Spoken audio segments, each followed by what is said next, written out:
Christopher Best, First Place Essay, 2005. Excerpt from Live from Texas Death Row. My first day on my death row job was hell, just like each day since. Every day I confront blood and its consequences. Every day I struggle to keep my own life force contained and flowing, beating back, cajoling, and deceiving Moloch away from my doorposts.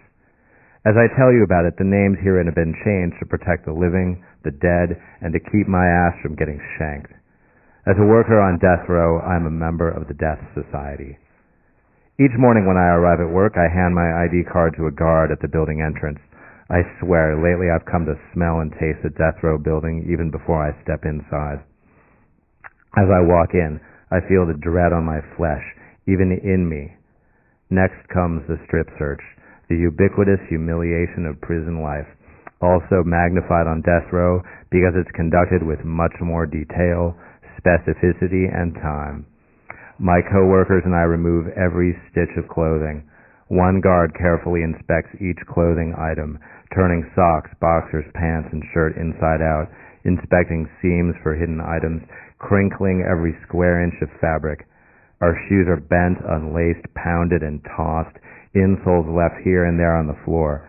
Next, each of us spreads our legs, opens our butt cheeks, shows the bottoms of our feet, holds up our package of manhood, opens our mouth, and turns all about, arms held high. Next, each of us sits on a metal detecting chair, which looks at our guts with some sort of high-tech imaging to make sure we haven't swallowed a weapon or contraband. Next, we place our faces on a metal detecting plate on the wall, first one side, then the other, as a double check on the mouth. From this point and all day long, a series of cameras bear down on us in the hallways, and guards stationed at a series of gates check all movement and action. Some of the cons on death row hang their heads low when they walk. Their time draws near. Others seem almost chipper. They smile, perhaps on their way to visitation, which is available every day to them, unlike the weekends only for GP. Some guards respond well to the guys, joking and chatting if it seems appropriate, or quiet and all business if the dude is sullen or dejected. Like the head, the feet also tell the story on the row.